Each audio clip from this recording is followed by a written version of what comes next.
Hola, buenas tardes. Vengo a exponer sobre el beneficio de la arquitectura bioclimática. Soy Carlos Melgarejo, como sale en la lámina. El primer tema es la sostenibilidad ambiental. La bioclimatización tiene que ver mucho con como ya su nombre lo puede adelantar, con el tema ambiental. Por primer punto, aprovechar los recursos naturales, como lo vamos a ver más adelante. El aprovechamiento de los recursos naturales más allá de una materia prima en la construcción, tiene que ver más con la vida útil de edificación, construcción, aeropuertos, donde más o menos queremos causar esto, pero al crear o al hacer este trabajo me di cuenta que es utilizable para los tres factores, para edificación igual.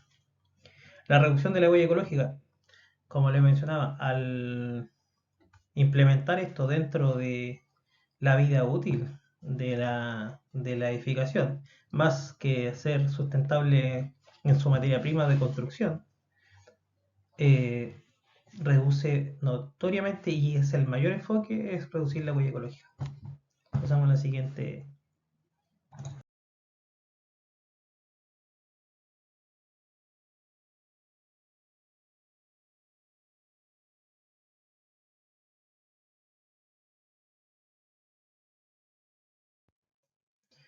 Bueno, el punto número 2 de la bioclimática es el confort y la salud.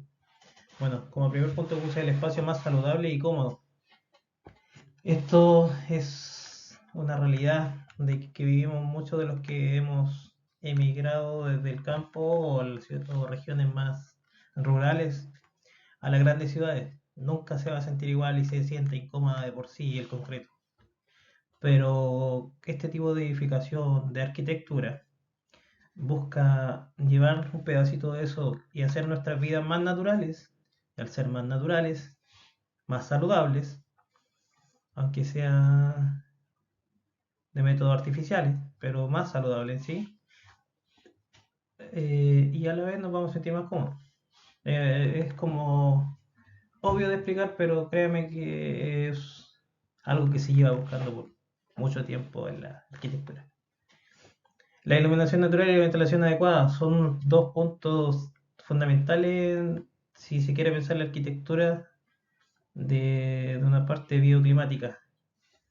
Cómo iluminamos de manera natural, cómo aprovechamos al máximo nuestro poder luminario natural, el sol, entonces buscando orientaciones especiales, la ventilación adecuada, generando corrientes de aire naturales, jugando con las temperaturas del aire para poder generar esa ventilación adecuada, para generar que nuestra bioarquitectura, si se podría decir así, primero que todo tenga vida, porque estamos hablando de procesos naturales, plantas, muros, viveros verticales. Entonces, se necesita un montón de técnicas, que es la que apunta la arquitectura bioclimática, para darnos confort, pero para poder hacer funcionar este sistema. Bueno, el punto número 3, eficiencia energética. Primer punto, menor consumo de energía. Para poder lograr los avances o los ejemplos que voy a dar más adelante y pensar por ejemplo, mi idea original de este proyecto, un aeropuerto con arquitectura bioclimática, es fundamental avanzar en tecnologías como se está haciendo de menor consumo energético, porque no podría existir, así aterrizándolo con ejemplos súper, puede ser cotidiano, un aeropuerto bioenergético con paneles solares y con luces con ampolletas de halógeno. Su consumo es tal que no va a ser viable técnicamente.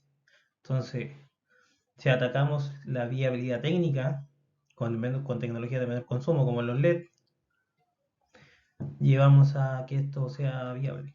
Ahorro económico y reducción de emisiones, lo mismo, ahorro económico, ventilaciones naturales, pueden tener un costo de instalación / fabricación muy altos, o los techos, las techumbres biológicas también.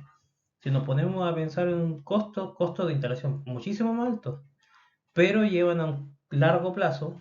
Por eso también lo enfoqué en un aeropuerto, porque en el aeropuerto se habla de una proyección de retorno de costos mucho más largas que un bloque de departamento, un edificio de departamento, ¿cierto? Siempre son pensados a largo plazo. Estructuras que tienen que funcionar y recibir cargas de uso o pasajeros todo el día y toda la noche. Entonces, el ahorro económico a largo plazo, vaya que es fundamental. Y la reducción de emisiones, obviamente, menos gasto energético, necesitamos menos energía. Y eso, menos energía, las emisiones tienen que ver con la energía, ¿cierto? Si necesariamente con los procesos industriales de generación de energía que tenemos actualmente, es, es van de la mano. Más producción de energía, o sea, más consumo, necesitamos más producción de energía, y a la mayor producción de energía con las tecnologías actuales, mayor emisión. Si reducimos el consumo energético, por ende, vamos a reducir las emisiones. El cuarto punto es cumplimiento normativo y tendencias globales. Y su tema, adaptación a regulaciones sostenibles. Es de lo más certero pensar nosotros, a ver, aterrizándolo nosotros como estudiantes de ingeniería en construcción, muchos de nosotros, mi caso personal, trabajando en construcción hace ya una década. Yo soy laboratorista vial, yo trabajo con maquinaria, trabajo en un Ministerio de Obras Públicas, pero en la rama netamente de la ejecución de las tareas, no en un laboratorio, no. Tengo mi laboratorio, pero trabajo de la mano con los chicos de terreno. Mi trabajo ya ha cambiado en los últimos 10 años para el cumplimiento de las tendencias de la normativa, se podría decir. La maquinaria que utilizamos nosotros ya trabaja en otros estándares de tendencia globales, en caso de se podría hacer normativamente. ¿Por qué? Porque no tenemos, no tienen, por legislatura no hay tal obligación, por ejemplo, de utilizar el Euro 6, la legislatura chilena. Pero sí, ya los equipos vienen preparados a esa norma. Entonces nosotros tenemos que aprender a trabajar con eso desde la parte operacional y hacer los caminos con maquinaria Euro 6. ¿Y por qué digo tendencia? Porque no estamos obligados. Podría, o también, por ejemplo, tenemos un camión asfaltero muy antiguo que trabaja a la par con el nuevo, pero hasta ahora para nosotros son tendencias globales en el tema del cumplimiento normativo. Pero ¿qué pasa? Que si nosotros no nos adaptamos a las regulaciones sostenibles, en este caso todavía como tendencias, va a llegar el día que va a ser imperativo que nuestra legislación cambie. Y si no lo logramos, o si no seguimos esa tendencia, vamos al siguiente punto. Posicionamiento en el mercado global. Como, bueno, hay algo que se habla mucho en la construcción, mejora constante. Necesitamos la mejora constante para poder tener una buena posición y no estar atrasados en la construcción, en el pensar un edificio. Porque imagínense, nosotros ahora pensamos un edificio, vuelvo a lo del aeropuerto, que tiene una vida útil, ojalá 10, 15 años como mínimo.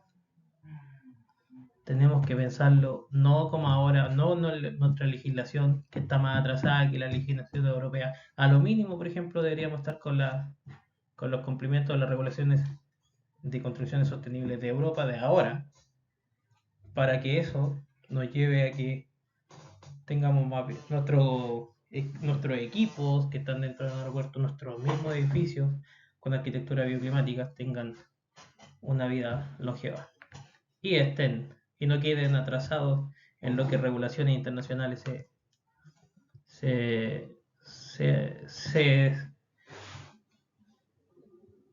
se vea, porque imagínense construir porque estos son proyectos que se demoran, ¿cierto?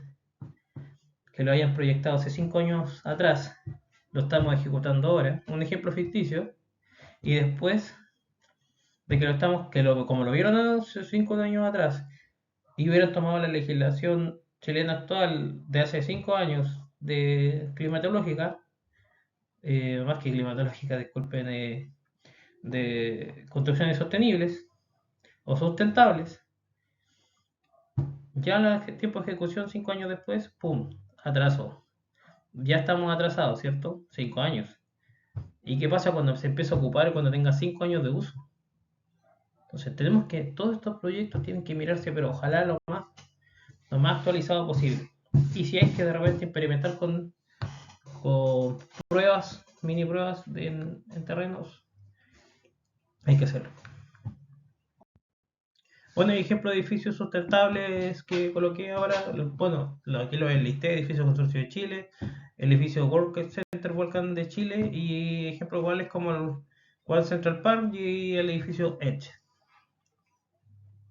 Lo pasamos a ver ahora.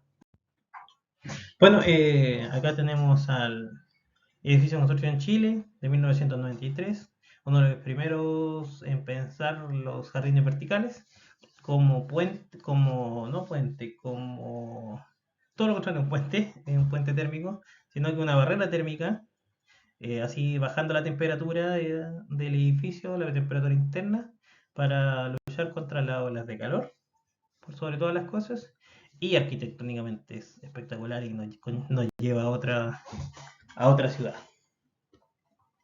Bueno, aquí hay un experimento internacional, pero tiene que ver con lo mismo, donde nacen las raíces de esto de trabajar las fachadas con vegetación, jardines verticales, ¿cómo se llaman?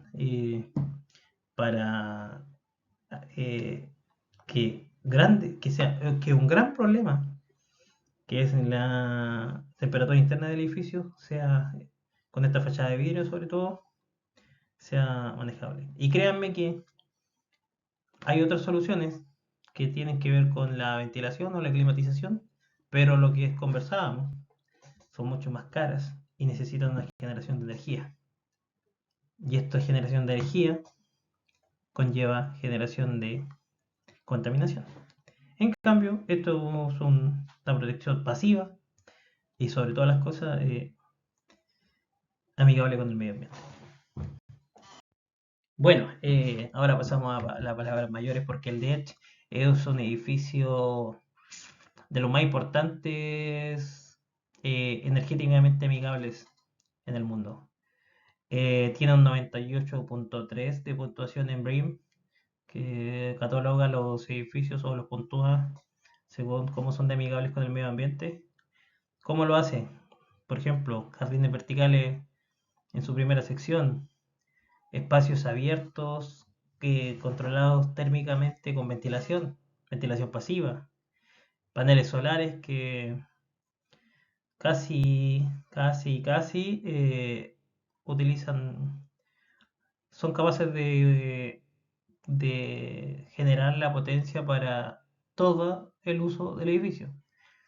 Tienen acuíferos de energía térmica, o sea, ya estamos hablando de otro tipo de tecnología, otros costos, pero de que se puede, se puede. Y a largo plazo no cabe duda que va a ser más económico que construir algo conectado a la red. Bueno, ahora pasamos a las fases de un proyecto de aeropuerto sustentable. Lo primero es el proyecto, ¿cierto? Definición de lo que queremos hacer, espacios, usos, capacidades y la planificación de este. Esto genera un diseño preliminar y una planificación detallada. Eso es como hasta ahora en todo proyecto, pero siempre pensándolo, ya el enfoque es el que cambia, entonces hay que meter variables que no son las comunes y corrientes, si queremos utilizar arquitectura bioclimática. Bueno, esta parte parece súper ambigua, pero en la fase de un proyecto sustentable es en sí, y eso aterrizarlo, porque de repente se piensa que por hacer un proyecto sustentable, o sea, uno como constructor, los procesos, o todo los tiempos se nos pueden dar pailas, no. Es un desarrollo de construcción y ejecución. Claro, la planificación, lo que hablábamos antes, tiene que estar detallado los procesos constructivos que tienen que ver con hacer un edificio sustentable o eh, clima, clima biológico, pero en sí la gestión ambiental y social, sí, la gestión ambiental y social, pero generando, no solo a lo que no me da a mí, que como constructor, siempre van a haber unas especificaciones técnicas, planos y todo, y están las técnicas también para construir los edificios sustentables. Igual por lo mismo, aterrizando un poco este tipo de proyectos, al cerrar un proyecto vamos a tener pruebas con protocolos que cumplir, eh, certificación de obras que cumplir, pueden ser un poco más, ¿cierto? Pero se entrega y se trata de operar y se harán las pruebas que se necesiten, pero hay que empezar a aterrizar a nosotros como ejecutor de la obra este tipo de proyectos sustentables, que obviamente no es un proyecto más, pero hay que estudiar, hay que meterse en esto y tratar de construirlo, pues no ponerle pero, sino que verlo como otro proyecto constructivo que debemos aprender. En la conclusión, la arquitectura climática es esencial para un futuro más verde, sobre todas las cosas. Y el verde es como, bueno, es un aliciente, es como ver si algo ya no salió verde, es que algo estamos haciendo bien. Porque el futuro tiene que ser responsable y cada pasito que demos hacia el lado verde de las cosas, vamos mejorando un poco y volviendo al equilibrio que ya está pasado para el lado gris del concreto, yo creo, ese equilibrio. Y aquí tu proyecto de aeropuerto sustentable puede marcar la diferencia. Y todos estos proyectos, así como los aterrizaron 10 diapositivas atrás, de que son proyectos normales de construcción y hay que verlos así y no atemorizarse o poner trabas porque se va a demorar más. No, cada cosa que hagamos puede marcar la diferencia y más en la construcción. Eso ha sido mi presentación, Carlos Melgarejo. Que esté muy bien, señor profesor. Ojalá le haya gustado.